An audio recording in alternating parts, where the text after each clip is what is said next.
He was a man made of silence and snow, but even he heard it. A sound so small the blizzard should have swallowed it whole. Winter, 1879. The Colorado borderlands were being punished by a storm that stole the world and replaced it with a blinding, screaming white. The wind howled like a predator, and the snow fell not in flakes but in daggers. Silas Boone leaned into the gale, his horse, Old Ben, fighting through drifts that reached its belly. 40 years of wind, war, and whiskey had carved Silas into a man who preferred the company of pines to people. He was heading for his line cabin, a place of solitude he'd earned. But then he heard it again. It wasn't an animal. It was human. A cry, thin and sharp, ripped from a tiny throat. He pulled on the reins and Old Ben stopped, grateful for the rest. Silas tilted his head, listening past the shriek of the wind. There, to the east, deeper in the trees where the shadows were thick and hungry. Without a second thought, he turned the horse. Every instinct screamed at him to find shelter, to let the storm have whatever it claimed. But that sound, it was the sound of something utterly alone. He pushed through branches heavy with snow, his eyes scanning the impossible white. The sound led him to a fallen log, a giant buried like a bone, and behind it he saw a flicker of color. He swung himself out of the saddle, his boots sinking deep. There, curled into a ball no bigger than a fox, was a little girl. She was wrapped in two blankets so thin they were useless, her face pale as porcelain, her lips the color of a faint bruise.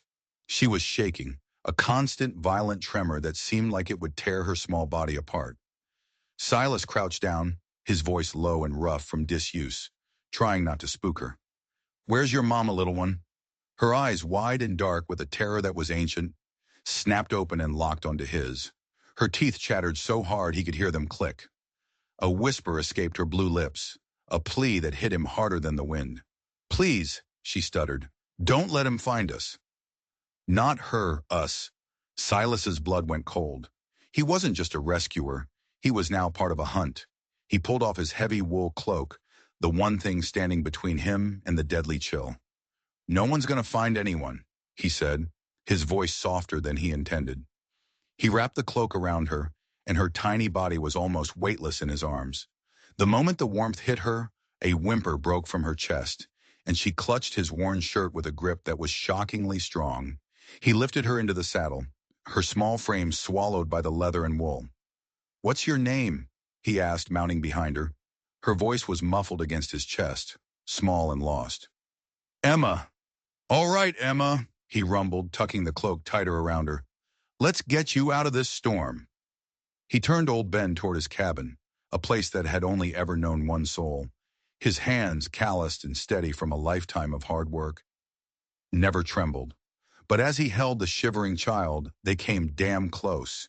He could feel her shaking begin to subside, replaced by the limp weight of exhaustion. She was fading. He spurred the horse, racing against a clock he couldn't see. The cabin was a dark shape against the snow, a promise of warmth in a world of ice. The fire was long dead, the cold inside almost as bitter as the wind outside. He laid Emma on his cot, her smallness making the rough bed look enormous. He stripped off her soaked, flimsy boots and worked with fumbling fingers to light the lantern. The glow filled the small space, and Emma just stared at it. She didn't cry. She didn't speak. She just watched the flame as if she'd forgotten what light looked like. Silas moved with a quiet urgency, brewing a tea from pine bark and a dollop of honey from his meager stores. He held the tin cup for her, and she sipped it with a slow, deliberate caution, her eyes never leaving his face. She was watching him, sizing him up. "You got a mama, Emma?" he asked again, gently. She gave a small, jerky nod. "Mama Amelia." "Where is she now?" Emma's gaze dropped to the floorboards. Her voice was a bare whisper. "She told me to hide. She said if anything happened, she'd find me." But the storm was a killer. No one was finding anyone out there tonight. Silas stood up, his joints protesting the cold. His gut twisted. This woman, this Amelia, wasn't far. Someone had carried this child. Someone had fought to get her this deep into the woods before they couldn't go another step. It was an act of desperation, of love. He threw his coat back on, the fabric still holding the faint warmth of the child. He had to go back out.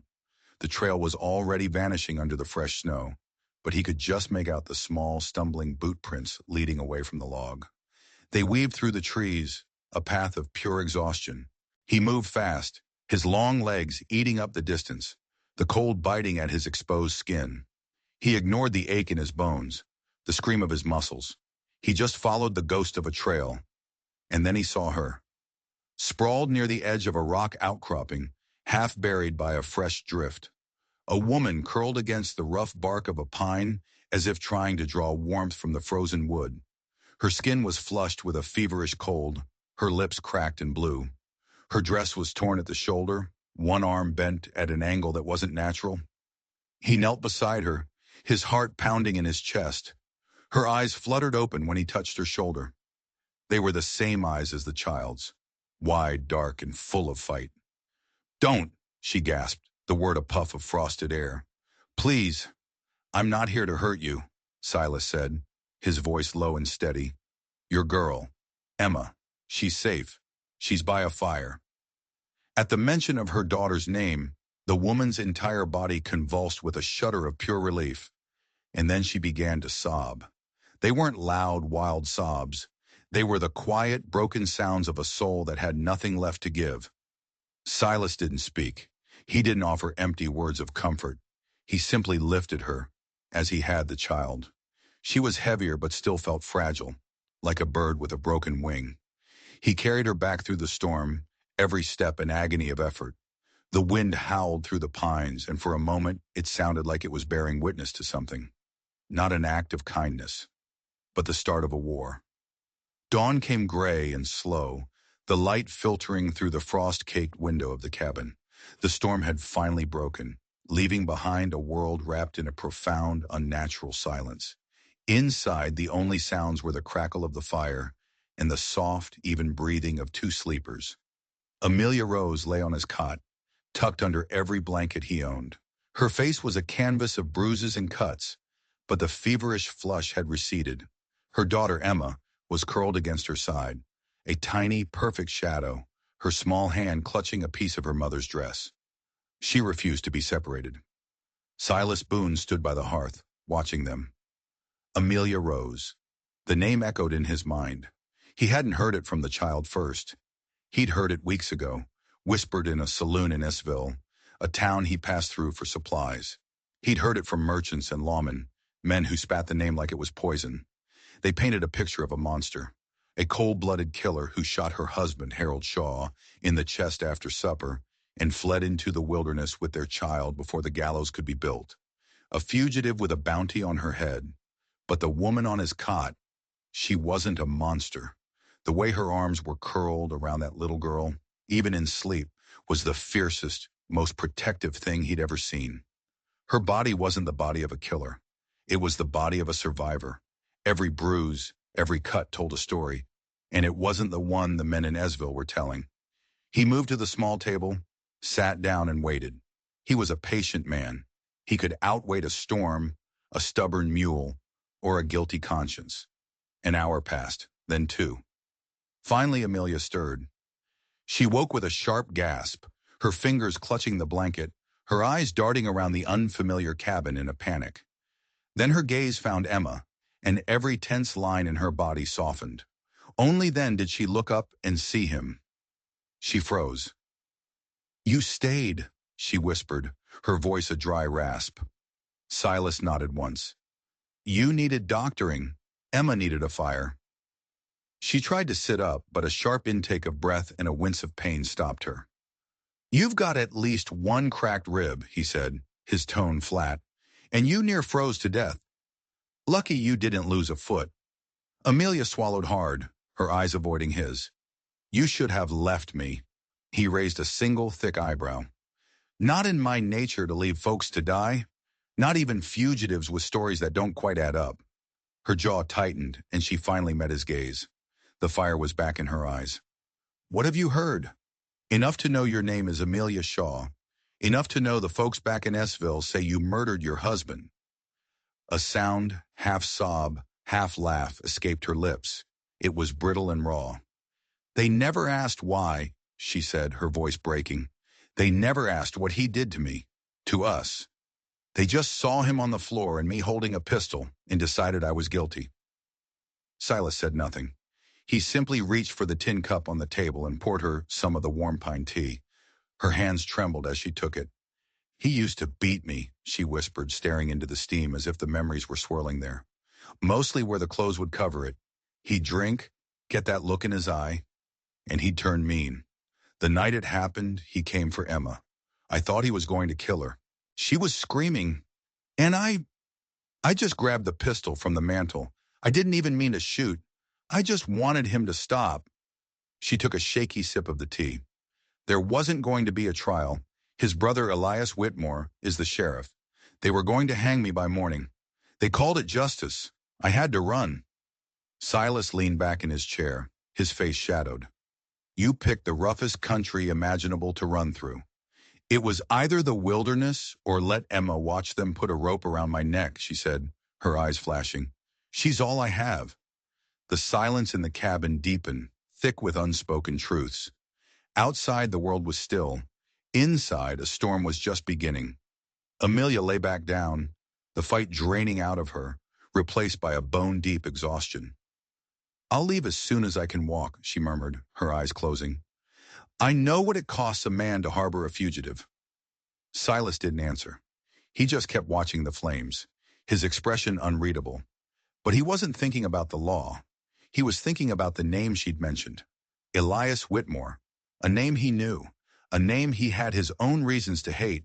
And he realized this woman and her child hadn't just stumbled into his life by accident. It was fate. And fate was a cruel, tricky thing. The smell of frying salt pork and cornmeal stirred Emma from a deep sleep.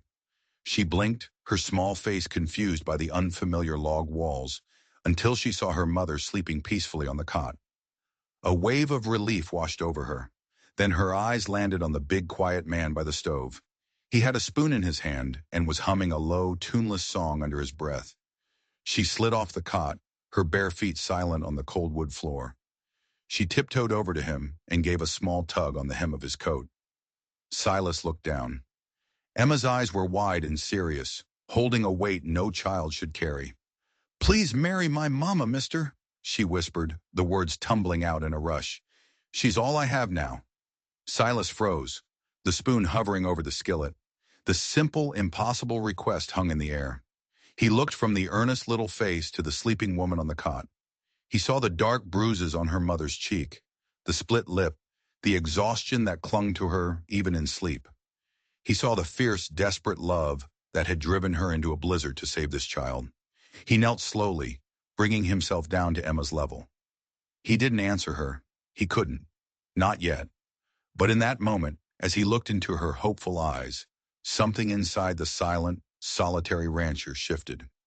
A wall he had spent years building, brick by painful brick, cracked. He didn't say yes, but he didn't say no either. He just put a gentle hand on her head, a silent promise, and kept stirring the breakfast. Dusk settled like a purple bruise over the pines. The fire in the cabin cast long, dancing shadows, and the silence was thick with things left unsaid. Amelia sat on the edge of the cot, her cracked rib tightly bound with strips of clean cloth Silas had provided. She watched him move about the small cabin. He was a man of few words, but his actions spoke volumes. He had split a small mountain of kindling and stacked it by the stove. He'd taken Emma's muddy, ruined boots and was methodically trying to patch them with a piece of scrap leather. He moved with a quiet competence that was both reassuring and deeply unsettling. As the wind began to claw at the shutters again, he rose and crossed to the window. Without a word, he took a hammer and a spare slat of pine and nailed it firmly over a gap, sealing out the biting draft. Amelia watched his hands, strong, capable hands. The kind of hands that could build a home or break a man. You don't have to do all this, she said softly. Silas didn't turn around. Storm's coming back, roof leaks, but that window's the worst of it. He paused, pressing on the new slat to test its strength. Ain't right for a child to sleep in a draft. She nodded, her hand resting on Emma's back.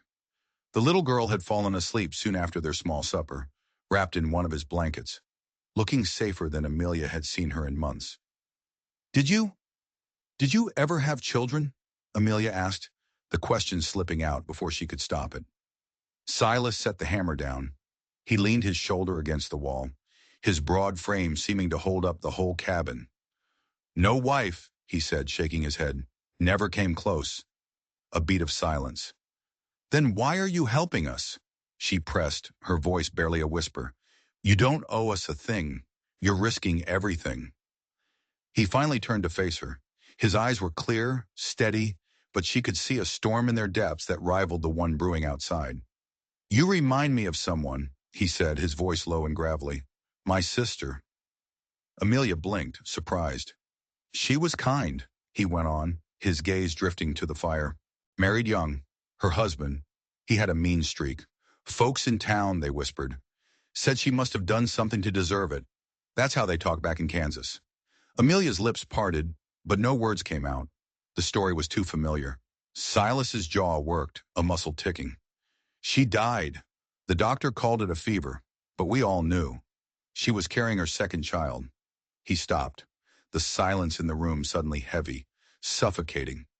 Nobody ever even said they were sorry. Amelia looked down at her own sleeping child, her throat tight. I'm sorry, Silas. He gave a short, sharp shrug, as if to shake off the memory. It was a long time ago, but I swore on her grave. If I ever saw it again, if I ever saw a woman cornered like that, I'd do more than just stand by and watch. The confession hung between them, raw and real. I won't be a debt to any man, Amelia said, her voice brittle, especially not a kind one. He nodded once as if he'd expected that. I ain't offering a debt, he replied, just a dry roof and a warm fire. Nothing more. Her eyes studied him, trying to piece together the puzzle of this quiet, solitary man. She had expected pity or maybe calculation. She had expected him to want something in return, but he showed neither. Instead, he simply walked over to the hearth, laid another blanket on the floor for himself, and then reached over to tuck Emma's blanket more securely around her shoulders. His calloused fingers paused, gently brushing a strand of hair from the child's face. That quiet, simple act of tenderness did more to shatter Amelia's defenses than any threat ever could. It felt dangerous because it asked for nothing. It made her want to trust, and trust was a luxury she couldn't afford. Later, after the fire had burned down to embers and the cabin was draped in darkness, she whispered into the quiet, "What do you want from us, Silas?" His reply came after a long moment, his voice a low rumble from across the room where he sat guard. Nothing you haven't already given me? She frowned into the dark. What's that? He looked toward the dying coals, their red glow illuminating the hard lines of his face. A reason. The fire had burned low, the silence in the cabin broken only by the whisper of the wind, finding cracks in the log walls.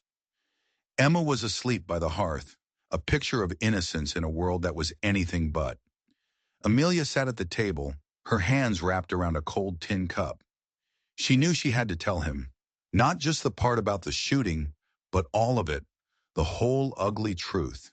It was the only currency she had left. Silas leaned against the doorframe, his arms crossed, his gaze fixed on the embers. He hadn't pressed her, hadn't asked a single question since her confession. He just waited. I was married for 5 years, she began, her voice low and steady. She would not cry. She would not show weakness.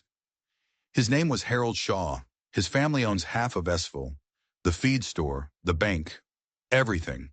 I was the school teacher. I thought marrying a Shaw meant safety, respect. She let out a hollow laugh. I was a fool. She traced the rim of the cup with her thumb, her eyes seeing a past she couldn't escape. The first time he hit me, he brought me flowers the next day. A whole bouquet of wild roses. He cried, said it was the liquor talking, said it would never happen again. Silas didn't move, but she felt his attention sharpen. It happened again and again. The bruises became broken ribs. I learned to be clumsy. I fell down the stairs. I walked into a door. I told myself it was my fault, that I just wasn't being a good enough wife. The town, they looked the other way. Mrs. Shaw was a respectable woman. Harold was a pillar of the community. Her voice hardened. After Emma was born, it got worse. He hated her crying. He'd slam doors, throw things. She was terrified of him. I tried to leave once. I went to his brother, Elias, the sheriff. Her mouth twisted in a bitter sneer. He told me I should be more agreeable, that Harold was a good man under a lot of pressure, and I shouldn't cause trouble for the family. Silas's jaw was a line of granite. Still, he said nothing.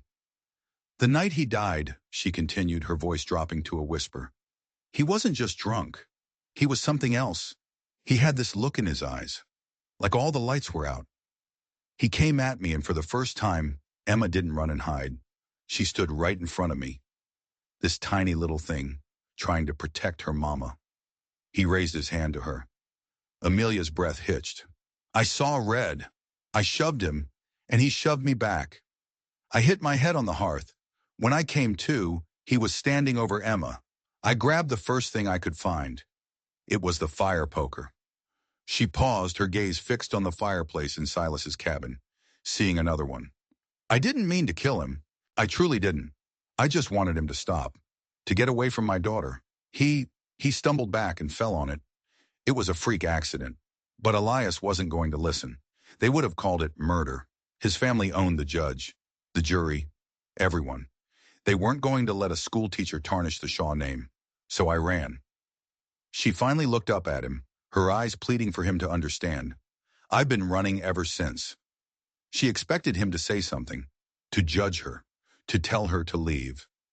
Instead, he pushed himself off the doorframe, walked to a small shelf, and brought down a bottle of rye whiskey. He poured 2 short glasses, the amber liquid catching the firelight. He set one in front of her and sat down across the table. She hesitated for a moment, then lifted the glass. Their eyes met over the rims. The whiskey burned a trail down her throat, but it was a clean fire, one that steadied her nerves. Why? She asked quietly. Why are you doing this? Silas stared into the flames. Because I know what happens when nobody does. He tilted his head, and for the first time, she saw a thin, white scar cutting through his eyebrow. My sister begged for help once, he said, his voice flat and devoid of emotion. Went to the sheriff. Neighbors heard the yelling but locked their doors. When she died, they called it a tragedy, but they blamed her temper. Said she provoked him. Amelia went completely still. I was working a cattle drive up north. By the time I got the news and rode back, she was already in the ground.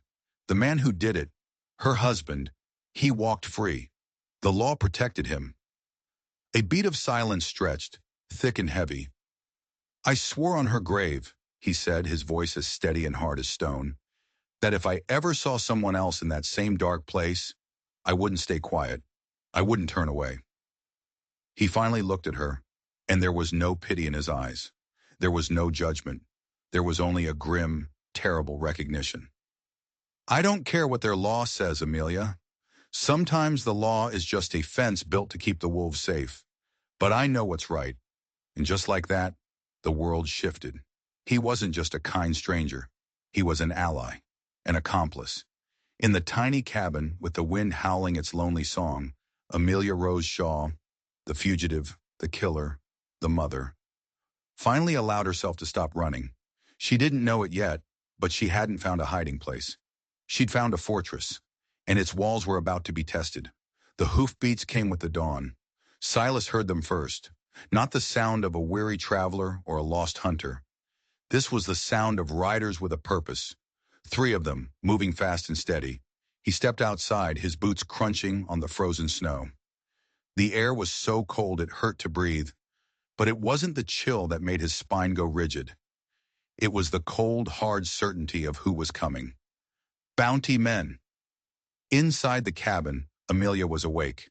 He could hear the soft rustle as she sat up, her movements tight with fear. Emma was still asleep, oblivious. Silas didn't look back. He didn't need to. His hand rested on his side, inches from the worn leather grip of his pistol. The riders broke through the tree line, dark figures against the rising sun. Their horses steamed in the frigid air.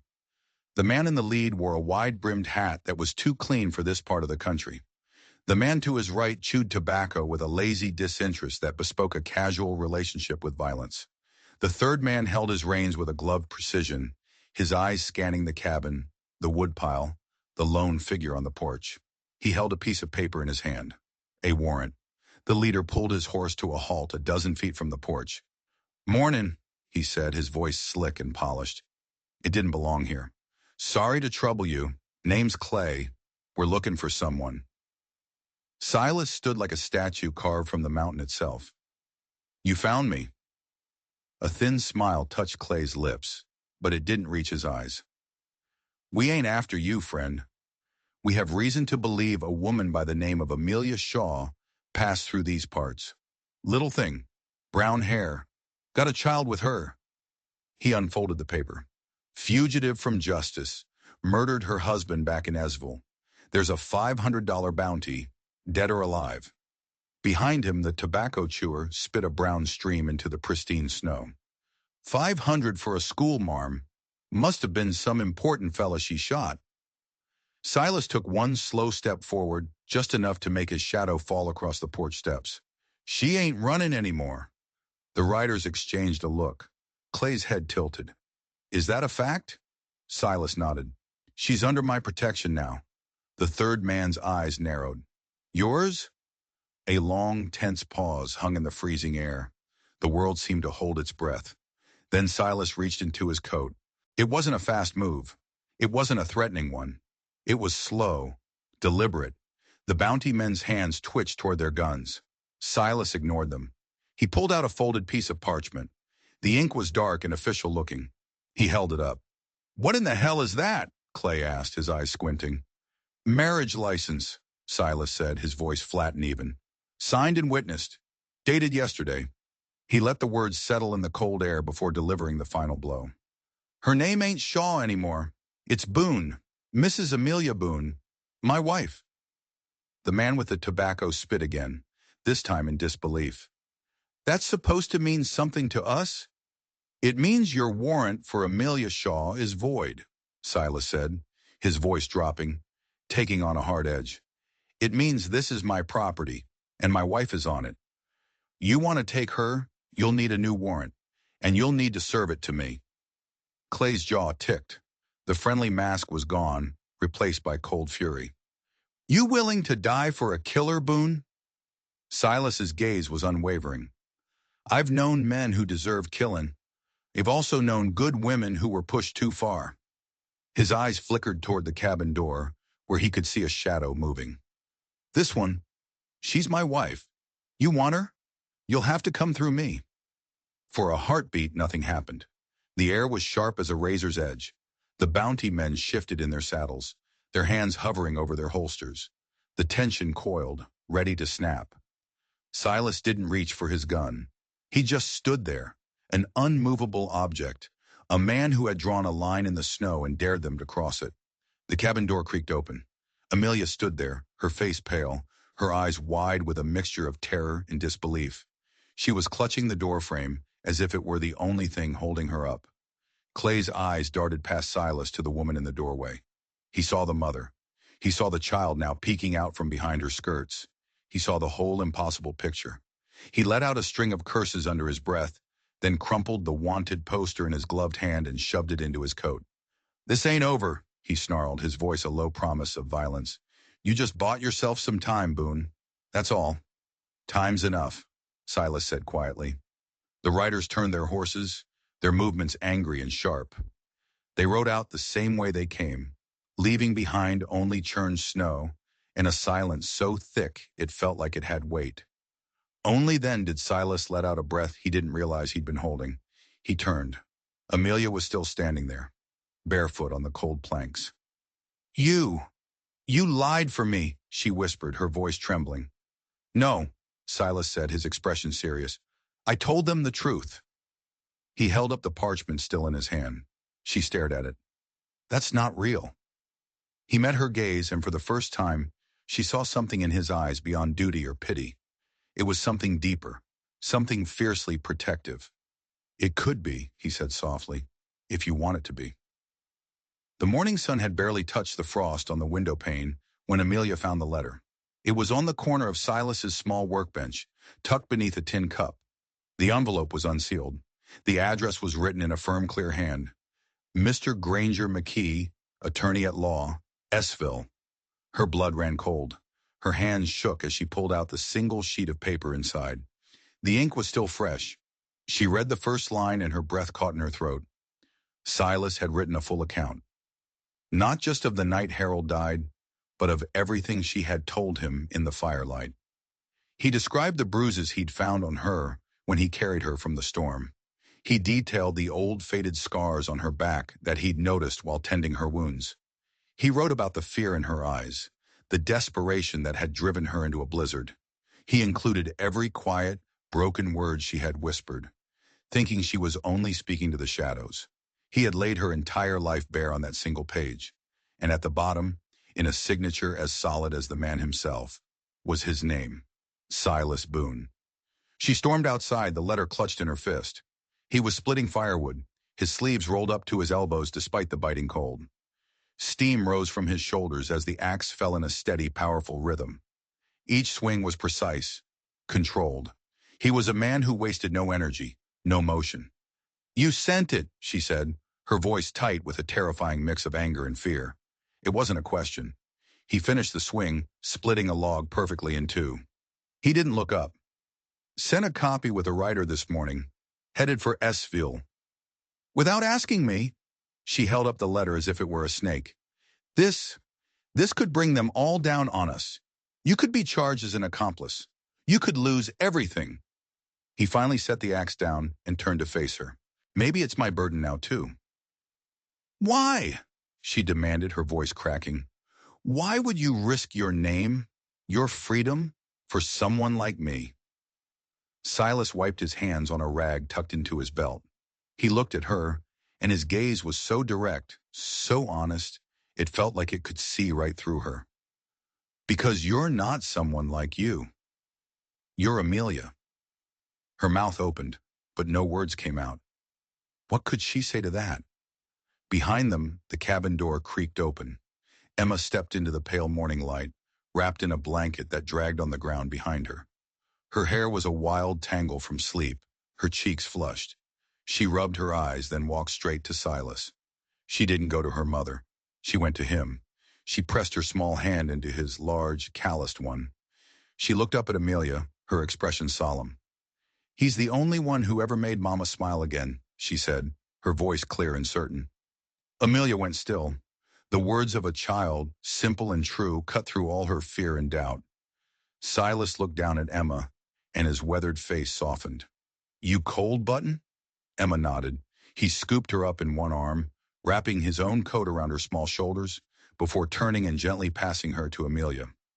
The simple, protective gesture made Amelia's heart ache with a feeling she couldn't name.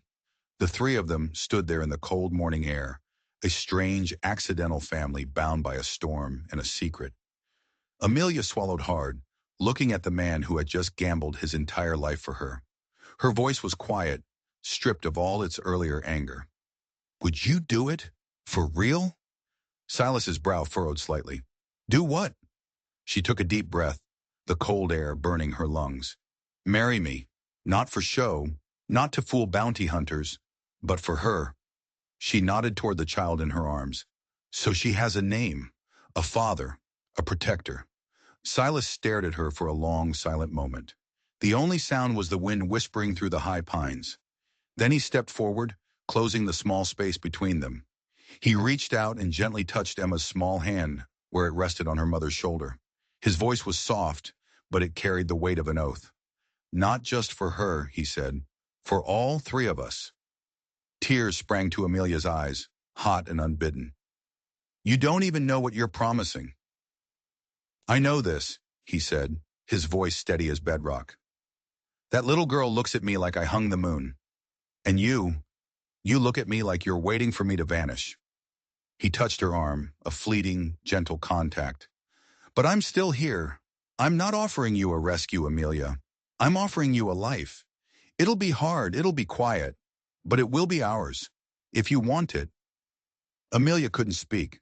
She could only nod, the tears finally spilling over and tracing paths down her cold cheeks. Emma, nestled between them, had already started to doze again, safe and warm.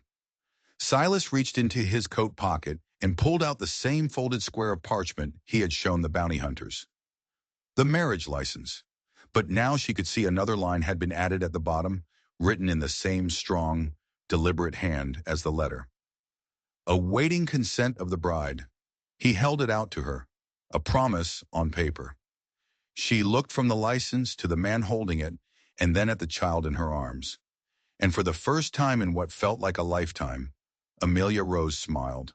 A real smile, not born of fear or politeness, but of a deep, trembling, and terrifying hope. "I'll think about it," she whispered, though they both knew the answer already. Silas nodded, a small, slow smile touching his own lips. "I'll be here," he answered, "however long it takes." Spring came to the mountains, not as a gentle awakening, but as a raw, muddy thaw. The snow retreated, leaving behind a world of damp earth and the promise of green. The creek roared with melted ice and the birds returned, their songs sharp in the clean air. But some things that return do not bring warmth. They bring a chill colder than any winter. They were stacking the last of the winter firewood behind the cabin when the hoofbeats came. This time it was a single rider. The sound was slow, heavy, deliberate. The sound of a man who was in no hurry because he believed the world would wait for him. Emma, who was drawing pictures in the dirt with a stick near the porch, looked up and went still. A tall, broad-shouldered figure emerged from the tree line, astride a powerful chestnut stallion that looked as angry and impatient as its owner. Emilia froze. Her hand shot out and gripped Silas's arm, her nails digging into his sleeve. Her mind had recognized the rider before her body could even process the fear.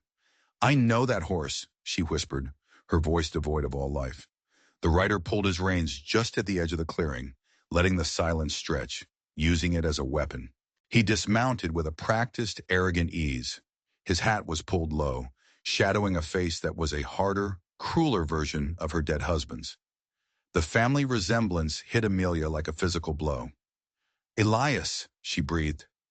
Silas stepped slightly in front of her, his body a shield. His hand drifted down, resting casually near the grip of his revolver. "Friend of yours?" "Brother-in-law," she said, her voice flat and dead. "The sheriff of Esville. His brother is the man I killed." Elias Whitmore pulled off his leather gloves with a slow, theatrical motion, like a man accustomed to being the center of every stage. His eyes, cold and dark, swept over the small cabin, the woodpile, the man standing in his way. They finally landed on Amelia, and a sneer twisted his lips. "Well, well, look what the storm dragged in," he said, his voice a low drawl laced with menace. "You made a real mess, Amelia. Ran off in the night like a thief. Dragged that child of yours through God's own wilderness. And for what? To hide out in a shack and play house with a backwoods nobody?" Silas's jaw tightened, but he didn't speak. Amelia, however, felt a surge of cold fury that burned away her fear. She stepped out from behind Silas. "You know what your brother did to me, Elias. You saw the bruises. You did nothing." "I saw a wife who didn't know her place," Elias snapped, taking a step forward. "And now I see her playing make-believe with a rancher who's about to learn a very hard lesson about interfering in family business." That's when Silas moved. He didn't rush. He didn't shout. He simply stepped down from the woodpile and walked calmly into the clearing, stopping just a foot from the sheriff. His voice was quiet, but it cut through the air like a blade. "You've said enough," Elias smirked. "This ain't your fight, old man." Silas met his gaze, his eyes as steady and unyielding as the mountains behind him. "It is now." Elias swung. It was a fast, brutal punch, thrown with the full weight of his body. His fist connected with Silas's jaw with a sickening crack, sending him stumbling backward. But Silas recovered instantly, his years of quiet solitude belying a coiled strength. He struck back, not with wild anger, but with the focused force of a man defending his home. They grappled in the mud, punches landing with wet, ugly thuds. Elias was bigger, heavier, and he fought with a dirty, brawling rage. He clawed and grabbed, trying to wrestle Silas to the ground. Silas fought smarter. He moved, he ducked, he targeted the ribs, conserving his strength. But Elias was a man fueled by years of unchecked power and fury. He landed a vicious blow to Silas's side, right where Amelia's ribs had been cracked. Silas crumpled to the ground with a gasp of pain. Blood trickled from a cut on his cheek. Elias loomed over him, his chest heaving. "That all you got, cowboy?" He raised his heavy boot, ready to bring it down. "No!" A small, fierce cry ripped through the air. Emma. She ran from the porch, her little legs pumping, her face a mask of terror and rage. She threw herself between the two men, her arms stretched wide, a tiny, defiant shield. "You leave my papa alone," she screamed. Elias froze, his boot hovering in the air. Silas, blinking through the pain, tried to push himself up. "Emma, get back inside." But she stood her ground, trembling from head to toe, but unmoving. "You're a bad man," she said to Elias, her voice shaking but clear. "Mama cried every night because of you and Uncle Harold. Papa makes her laugh." Amelia moved then, her own paralysis broken by her daughter's courage. She scooped Emma up, pulling her back toward the cabin. Elias stared at the little girl, and for a split second, something flickered in his eyes. Uncertainty. Maybe even shame. But it was gone as quickly as it appeared. He sneered at Silas, who was slowly getting to his feet. "You think this makes you her father? You can't wipe away blood with a piece of paper and a pretty little speech." "No," Amelia said, her voice sharp as glass. She stood beside Silas, one hand on his arm, supporting him. "But you can build something better on solid ground." "He's not your blood," Elias growled, his hand dropping to the gun at his hip. "No," Amelia repeated, her voice ringing with a strength she didn't know she possessed. "Thank God." Silas was standing fully now, swaying slightly but upright. "You want to take her back? You do it the lawful way, Sheriff," he said, spitting the title like an insult. "You get a warrant from a judge that isn't in your pocket. You press charges in a real court." Elias spat in the mud. "The court in my county does what I say." "Then you have no lawful claim here," Silas said, taking a step forward, ignoring the pain in his ribs. "And if you ever lay a hand on her, or the child again, I swear to God I will bury you so deep in these mountains, not even the buzzards will find you." The threat was delivered in a low, conversational tone, which made it all the more chilling. Elias stared at the two of them, at the woman who was no longer afraid, and the quiet man who was willing to die for her. He saw the child watching from the doorway, her eyes full of hate for him. He was a man used to power, used to fear. He didn't know how to fight this. Slowly he backed away. He mounted his horse, his movements stiff with rage. His final glare was a promise. "This ain't over, Boone. You hear me? It's not over." He wheeled the stallion around and rode off, the sound of his retreat swallowed by the vastness of the forest. Amelia dropped to her knees beside Silas, her hands fluttering over his wounds. "You're bleeding," she whispered. "I've been worse," he grunted, wincing as he touched his ribs. Emma ran to his other side, clinging to him. "I was scared, Papa." Silas wrapped an arm around her, pulling her close. "Me too, Button. But you were brave. So brave." And Amelia, her hands streaked with his blood, her heart pounding a wild rhythm against her ribs, looked at the man and the child who were now her entire world. And she knew with absolute certainty that this was no longer a place to hide. This was a home, and they would defend it, no matter who came knocking next. The letter from Granger McKee arrived with a traveling preacher a week later. It was short to the point and carried the weight of a miracle.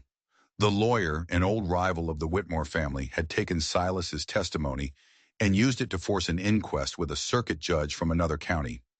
He'd found two other women who had been terrorized by Harold Shaw and silenced by his brother. Faced with a real investigation, the town's wall of fear had crumbled. The Esville clerk, a man whose sister had been one of them, had come forward with documents, financial records. It turned out Harold Shaw hadn't just been a brute, he'd been a gambler, running the family business into the ground. And Elias knew all about it. The final, damning piece was a letter, found in Harold's desk, written to his brother. In it, he confessed his fears that Elias, who stood to inherit everything if Harold died without a male heir, was becoming more and more threatening. He was afraid for his own life. Harold's death, it turned out, hadn't just been convenient for Amelia. It had been a godsend for Elias. Suddenly, the official story didn't hold up. Elias Whitmore was no longer the grieving brother and dedicated lawman. He was a suspect. The act against Harold Shaw was officially ruled self-defense. Amelia was cleared of all charges. Silas read the letter aloud in the quiet of the cabin, his voice steady. Amelia stood by the window listening, her hand pressed to her mouth. When he finished, she let out a long, shaky breath that felt like it carried years of fear out of her body. Emma, who understood only that the shadows were gone, smiled wide, clutching a fistful of wildflowers she'd picked. They were married that afternoon in the clearing behind the cabin. The sky was a brilliant, cloudless blue. A pine log served as their altar, draped with wildflowers by Emma. Their only guests were Old Man Hemlock from the sawmill and his wife, who had started leaving them small gifts of bread and jam on their porch. Silas stood tall in a clean shirt. Amelia wore her only dress, mended and clean.